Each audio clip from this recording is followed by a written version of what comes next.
morning. This is Stan in Gainesville, Florida. It's Saturday, my friend, and we're talking with Clifton Taylor, and you are listening to Light Talk. And this is David coming to you from the beautiful Belmont Shore neighborhood of Long Beach, California.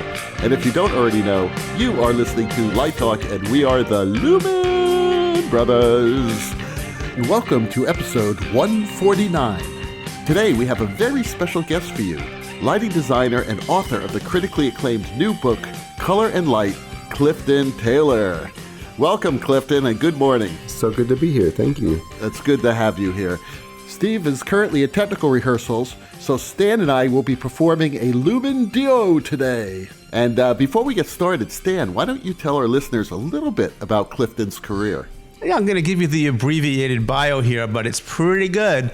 So for over 34 years, Clifton Taylor has been creating lighting, projection, and scenic designs for theater, dance, and opera companies all around the world. His work has been commissioned on Broadway, off-Broadway, regionally, and in 17 countries outside the United States. This year, Clifton joined the faculty at the University of North Carolina School of the Arts, having had prior experience lecturing at NYU, the New York Choreographic Institute, and annually at LDI with his Cliff Talk series. He's also had academic appointments at the Juilliard School, the University of Iowa, the Royal University of Fine Arts in Phnom Penh, Cambodia. This coming year, he will be designing at Royce Hall at UCLA. In fact, this coming week, the Juilliard School, Dallas Theater Center, the Japan Society in New York, and the Royal Ballet at Covent Garden. The Rose Theater at Lincoln Center. He will design the scenery and lighting for new opera productions in Trento, Italy, Barcelona, Spain, and Tokyo, Japan. Clifton is also the author of Color and Light, Navigating Color Mixing in the Midst of the LED Revolution, available on Amazon and directly from the publisher at SilmanJamesPress.com. And in his free time, he pursues an alternate life as a fine art painter of portraits and landscapes, which I am particularly fond of, I must say. So welcome to the show, Clifton. Thank you. It's so good to be here. And Stan, instead of just saying you're fond of it, buy a damn piece of art. Okay? Yes, everyone should buy art. Buy art from living artists. Yeah. I didn't know he had them for sale, or I would. Every artist sells their paintings. Come on. Tell me then wait till they die, because then they're worth more. Not to them. Did you hear about that painting yesterday in the New York Times at the Met that the Met bought, but there's a whole story behind the dealer and how his house was taken by the Nazis and the painting, they didn't know where it went. These are fascinating mysteries. Yeah, isn't it amazing? Like 75 years later, we're still sorting out the ruins of the Nazi regime. It's amazing to me. It is. That is. That's really kind of bizarre. It's how sweeping and systemic it was. Yeah. Yes. So Clifton, you're going to be in town next week, and are you going to call me for lunch? Yes, I would love to. I'm really tired of our guests like flying in and out of LA and not even thinking about me. It's making me feel very small. I would love to have lunch. That would be great. He's a fun lunch. I can attest to that. And I'll even pay for it, Clifton. Oh, awesome. Even better. Okay. So anyway, let's get started. First of all, I got another question to ask. I'm immediately going to go right off the track here because... You're going off script, David? I'm going off script because actually my first question is why a book on color? And you're talking about the LED revolution. But what do you think about this new laser fixture from Clay Packey called the Xtylos? You know, I saw it on the floor. I think it's beautiful. It's part of our continuing work to make lights brighter and brighter. Mm-hmm. And I think that the brighter we can make lights, the better. I'm a big proponent of bright lights. So me too. I'm not one of these people who thinks lighting is too bright. I think the more the better. So I'm constantly telling my kids that full is a good level. So that's right. I mean, same here. Can I take a left turn on that, David? That point about the Xtylos and the brightness that Clifton's talking about, because I was thinking about a question that I wanted to ask Clifton that's not in the script, also. But because you and I have a love affair with color, and we'd like to study it and understand it, but there's this link between illuminance, between brightness and color. And sometimes you can get the same result, not by sort of shifting the color of the source, but by just increasing intensity. And my understanding is that luminance and color perception are separate systems, yet I've had better results sometimes by not getting a higher CRI level or a TM30 level, but actually by getting a higher luminance level in terms of the way the colors are rendered or played to the observer. What do you think? Yeah, so I know this a lot from painting, but I know this in my lighting work as well. But if you ever open the stage door that goes to an outside space onto a stage, and you realize how bright the daylight actually is, right. And the insight to come from that is that we really never can deliver real sunlight on stage. We just can't do it, and yet our eyes in the real world process that information all the time. Yeah. But on stage, we don't have that much electricity to equal the bright sun on an afternoon day. So color, all the time, the color stands in for luminance. And we use dominant colors to do the work when we can't deliver the amount of light that we want. And I do this in painting. Everybody does this in painting, where you use a warm color to stand in for brightness. And so it works the other way around too. That brightness can stand in for color. They're totally related. Yeah, I was thinking, we have a dance studio, and I know that you've done a lot of dance, and I want to hear you talk about that. We have a dance studio that has west-facing curtain wall, and then some high clear story windows, and we have shades on them that are motorized, and I've set them up so they're DMX controlled. And I have, at certain times of the day, if you raise the shades, you get these beautiful slices of light into the dance studio. And I thought, boy, if I was designing in there, I would love to use daylight as a source in the dance studio. But no one's done that yet. It's just a dream of mine. Oh, I'm surprised nobody's done it. Do you not do concerts during the day? Well, there are a lot of thunderstorms in Florida too. We do. We do have amazing thunderstorms, including recently. But I think, and in fact, we can map that space. My students have built the space in 3D, and they have built the window shades, and we know the longitude and latitude, so we can predict the sunlight. I think it will be a great project. And when I talk to students, I think, yeah, that would be cool, but no one's done it as of yet. Merce, I'm going to mangle the quote, but Merce very famously talks about that the lighting should be like the weather. Yeah. That the lighting cues are not tied to the dance, but let's pretend we're dancing outside and a cloud passes by. Yes. And that's the light cue. I love it. So it's okay if a thunderstorm comes by when the shades are up. It is. That's cool. Hey, you mentioned something, Clifton, about how color sometimes takes the place of the actual intensity of the natural light. Is that how you explain, or anyone could explain, why you would use blue as a color of nighttime? Moonlight blue and stupid colors like that, which are good colors. Don't get me wrong, but a lot of young designers think, well, it says moonlight blue, so therefore it must be the color of moonlight. Yeah, I think that's exactly why we would reach to that. I mean, I talk about in my color lectures, when you give kids a box of crayons and ask them to draw something, it's so instructive to see what their hand reaches for, which color they reach for. Yeah. And they naturally would just draw the sun as yellow, even though we know technically the sunlight is not yellow, but that's what you do, and that's what a human does. And I think that the linkage between color and brightness are hardwired into our visual systems. Hardwired, exactly what I was going to say. Yeah, David, why don't we go to that question? Because no. Actually, I'm doing a Nancy Pelosi, and I'm tearing up this. Oh my gosh! Because now there's something else I want to talk about. Were you a fan, Clifton, of Game of Thrones? I was. I actually read the books before the. But you saw the shows, right? I did see the shows, and my only problem with the shows was how violent they were. But yeah, they're very violent. But they were beautifully shot. Exactly, and that's what I want to talk about, because the DPs and the cinematographers talked a lot about this term called Expressionistic Naturalism, which is what they used for the lighting. It sounds so West Coast to me.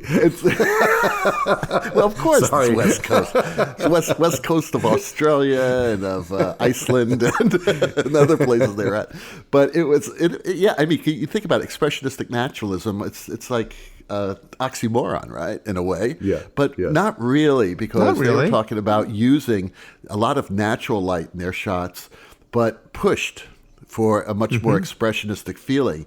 And they used color, sort of a way that we use it in theater. A lot of their shots in the Castle Black had the nighttime shots had light coming through the windows that was basically blue. I mean, really a strong blue. Steel blue, which is something you see in the theater a lot. That's our sort of moonlight blue look, but only to contrast with the warm, natural candlelight that they shot the scenes under. So, it's interesting because a lot of my students don't even realize that moonlight is not that color, especially in those scenes, because they were talking about how natural it looked, that the moonlight was the right color. And I find that really fascinating that a lot of people, because of what's happening in the art, are now being sort of misdirected in their understanding of what natural color is. Do you have any comments about that? Well, I just think we should all spend more time outside. Yeah, right. Because Exactly. the antidote to all of this is to go out and experience candlelight and moonlight and to really look at it deeply. And I mean, it's another reason why I like to paint, is that you're looking at it deeply and figuring out, hey, what is that color?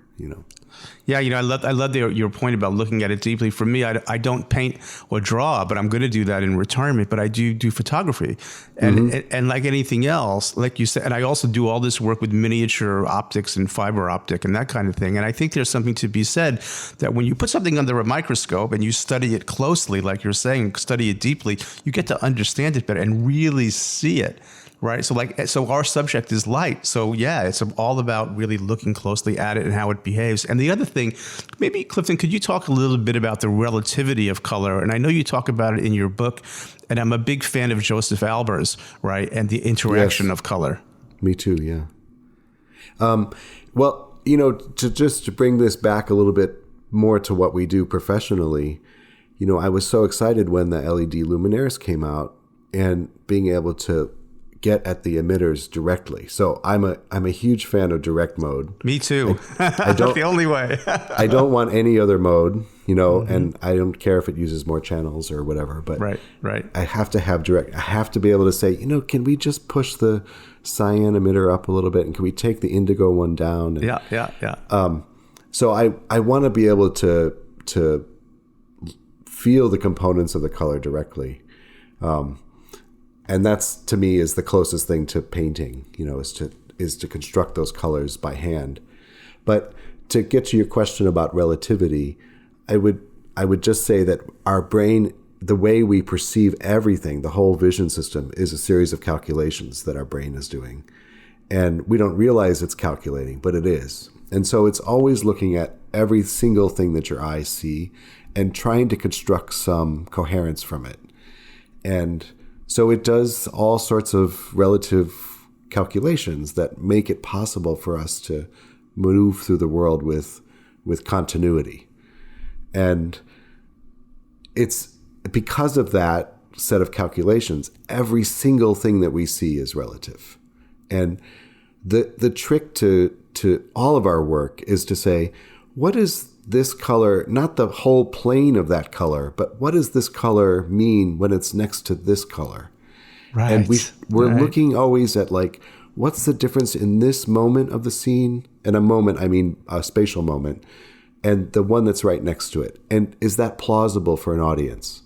That equals, we're saying, oh, that's the light from that table lamp hitting the molding in a certain way. And the way we analyze the truth of that is by looking at how the molding makes the corner. And so we're always doing this kind of relative thing. Can't we say that, though, about all of our senses? That everything that we see and analyze in life has to do with relativity and contrast. I think that's true. I do think that recent research, and I'm not a sound designer, as we all know from the whole horrible setup situation of this podcast. So I'm not a sound designer, but recent research that I've read says that there are limits to your hearing, and there are lifetime limits to how much loud noise you can handle over a lifetime. And what I've been reading recently is that, there's kind of, if you hear a lot of loud noises, you only get so much of that in your life because there's damage every time. So I do think that the kind of limiting ranges, of course, everything in our perception of the world is relative. So yes, I agree with you. But I do think there are limits in some senses. Yeah. I was working in Indonesia, and I went to go see a show in Yogyakarta that I wasn't involved in, but I wanted to see what, the local people were doing to put on a contemporary theater show. And I was so shocked because the colors that they were using were not, to me, they seemed like German expressionist painting colors. They were so garish. There was this kind of acidic green put against this yellow, and then there'd be this red uplight. And it was fascinating. And they were doing realistic little plays. And I asked the lighting designer after the show what brought him to those choices. And he said, well, it's just natural. Those are the colors of the world. Right. And it was amazing to me because it's not how I see the world, but it's how he sees the world. And I thought I learned such a lesson about culture and color there, and also just about, kind of deep seeing of color and so many things wrapped up in that. Like how we see color is different. You're talking about color and LEDs, and you talked about your direct control, which I totally agree with too. I do the same. How do you compensate for the lack of red wavelengths in LEDs when you're lighting a show? ETC has dropped some stuff on the web about the deep color red. So there is a bunch of really important wavelengths, as important as lime and indigo, but on the other side of the spectrum that have been missing from kind of our LED experience, and missing from not just ETC equipment. The ETC equipment, in my opinion, does the best color rendering, but missing from everyone's equipment. It's this kind of near infrared stuff. So R9, yep. Yeah, the RO9 question, right? Right, R9, yep. So how do you compensate now using what we have and what, unfortunately, is a price competitive sort of business? A lot of people are forced to use inferior LEDs. Sure. I just want to say that it's a big issue because, and I just did this big musical in Europe, and I needed a really good, strong color rendering in the pinks for a particular scene, and I was using state-of-the-art equipment by a major manufacturer, and it wasn't ETC.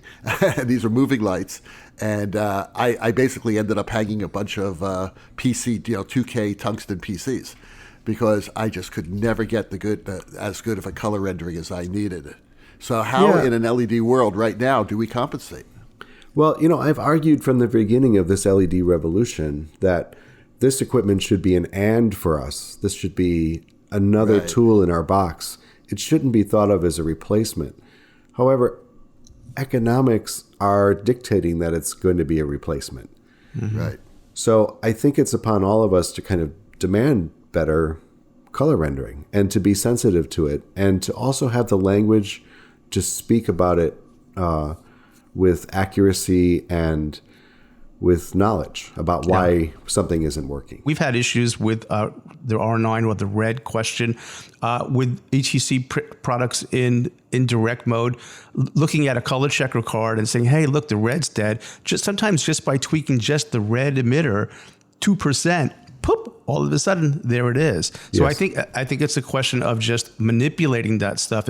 Yes, you've got to have the good stuff in the engine in the first place, but then also learning how to play that symphony where we play more than one attribute now for color. It's not just intensity and a gel, and that's the shift for some of us from our generation. And I think our students sometimes, I'll just point my finger at the color picker and boom, there I have what I want. And I'm like, they're not looking deeply at it, right? So it's sort of, they have to become more sophisticated. And I've heard clients say, oh, we don't want to spend money on an expert. Can't we just get this out of the box? And I'm like, nope, you're going to need an expert. You're gonna need eyes and people who understand it. One thing that's happening, I think, with the performing arts centers changing over to LEDs is it's pushing the need for experts into the people who are touring shows now.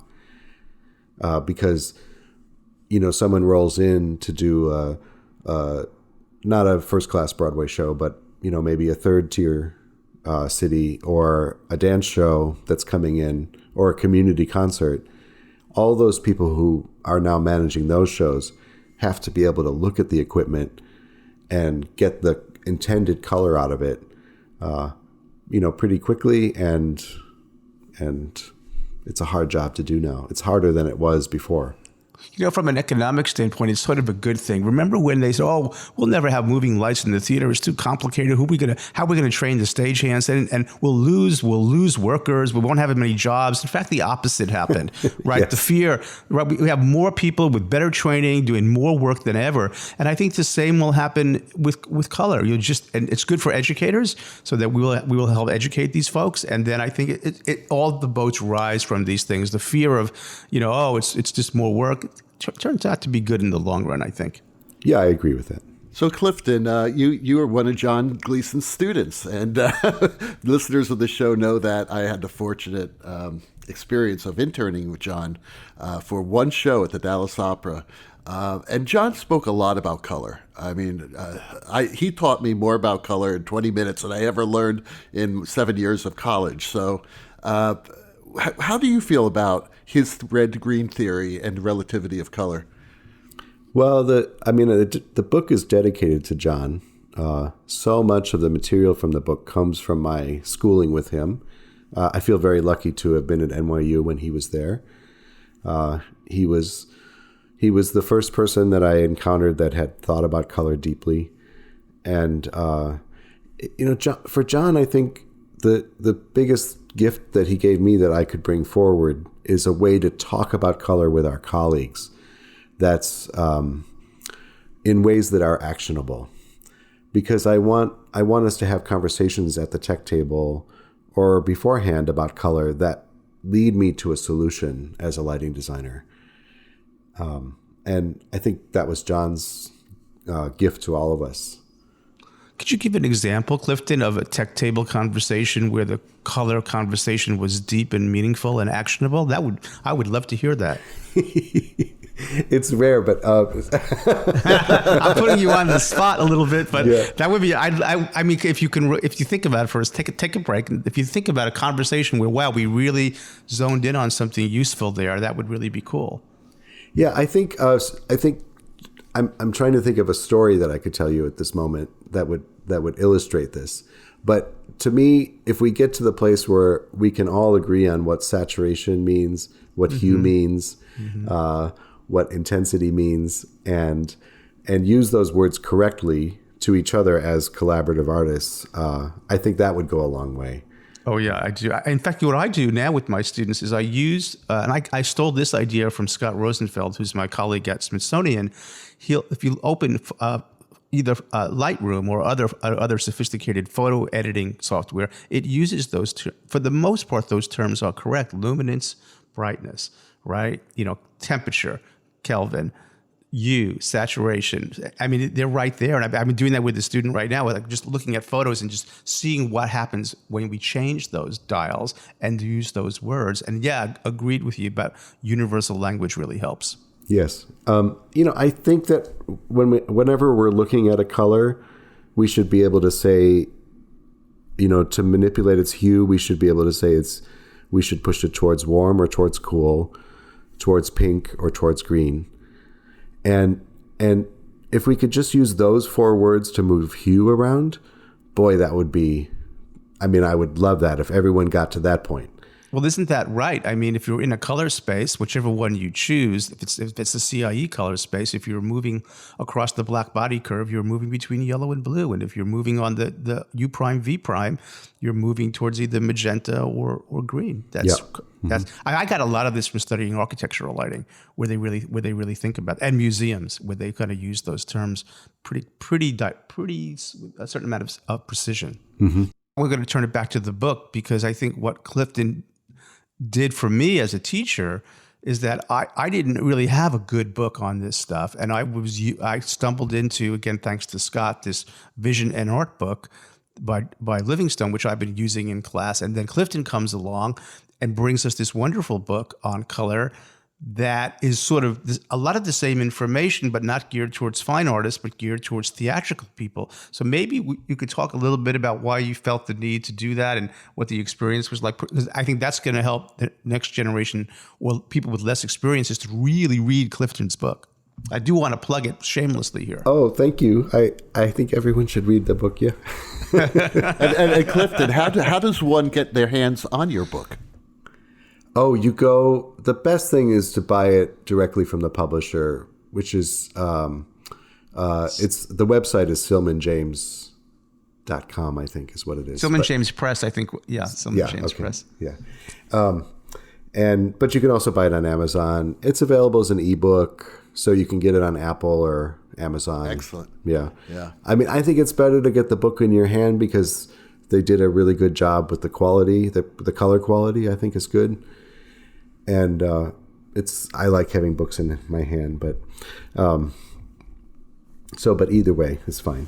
And the book is built around a kind of idea of a semester-long class. So at the end of each chapter, there's exercises to do as homework. So it's really set up for classroom use as well as individuals reading it, with the aid of a light lab and setting up things to see for yourself how it works. That's very powerful. Those experiments that you have in there are wonderful, and I have yet to implement them in my program, but that's the plan. Great. Yeah, I'm teaching a class this semester that's built around the book. So nice.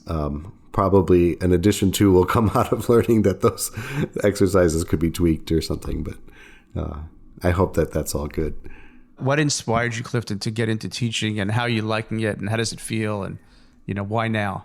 Yeah, so why now? I guess the specific timing is that my husband left an idea of full-time employment and has been moving into a consulting role. Nice. And so it allowed us to contemplate for the first time leaving New York for a bit and having a different experience. And I've been thinking about teaching for a long time, and I've been, I lecture around and I have done short courses with people. And I really thought, boy, I've kind of amassed a set of knowledge especially about working outside the U.S. I think that is a little bit unique maybe not unique, but more rare for U.S. designers. And somehow I should figure out a way to give that back. And how are you liking it? Are you liking School of the Arts? Do you feel like you're fitting into the academic environment? Yeah, I love the students so much. I'm blessed by having been handed a program that is firing on all cylinders by Norman Coates. Right. He left me such a great program. And, I have Josh Sealander and Eric Rimes, who are both also continuing their professional careers. And so the three of us have the department, and it's already successful. So there was no triage to do. So in that way, nice. I'm very lucky, because I think other situations would not have been so great to walk into. Yeah, you have firm foundation to work from. That's great. Yeah. So Clifton, allow three, I'm speaking for Steve now, three designers who turned into this weird academic world a little bit of advice. And I'm just going to give you one little bit of advice that will save your life and save your soul in academia. And that is never, ever, ever accept any type of chairmanship or anything else in the bureaucracy. That we all three avoided it. It's true. Bloodthirsty bureaucracy of so good. Of that. So just keep doing what you're doing, and you'll focus on the students, which you love, and we all love. And that's the only thing that will save your soul in academia. Say That's no. fantastic advice. Just say no, my friend. It's easy to say. So Norman ran the department. My predecessor ran the department, and when they contemplated replacing him, I think they very kindly said, "Well, a new person coming in, it's going to be too much of a burden to take over all the design classes and run the department. So Eric Rhymes took over the running of the department, and I'm so grateful that they had that insight because there was no way I could have stepped into that. So all I can say is that your time will come. They will ask you eventually.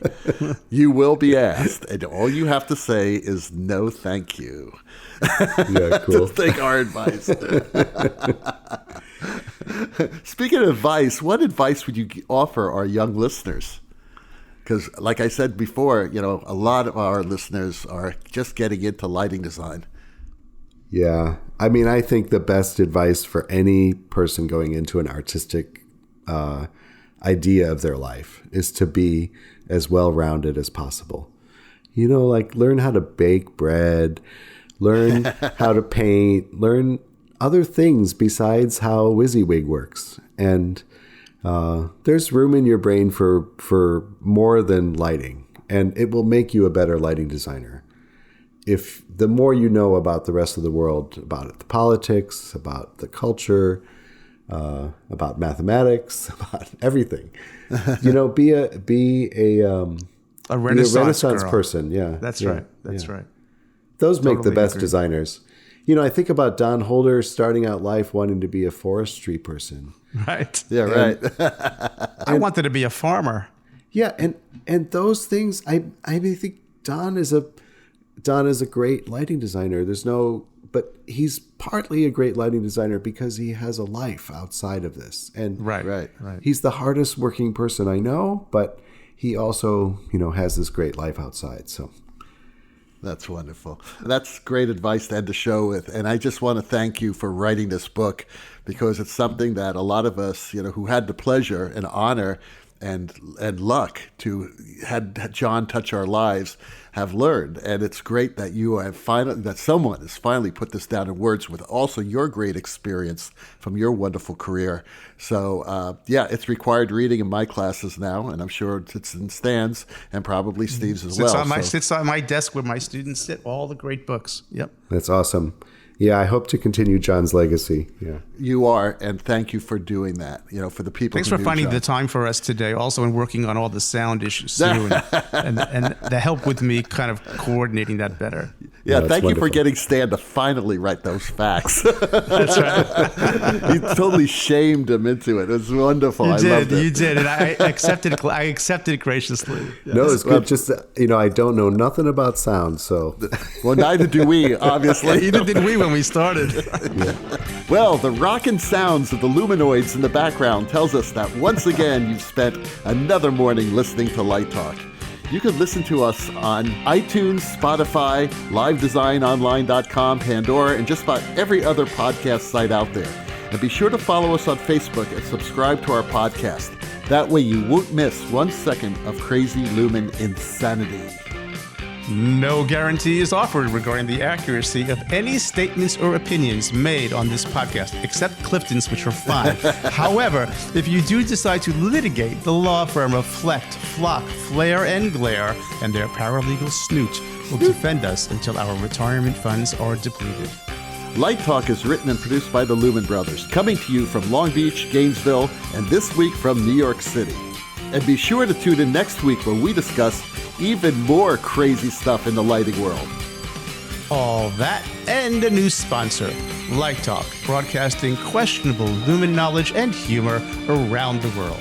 So we'll see you all next Saturday morning. Thanks a lot, Clifton, and bye-bye from Light Talk. Thank you, Clifton, and bye-bye, everyone. Bye-bye.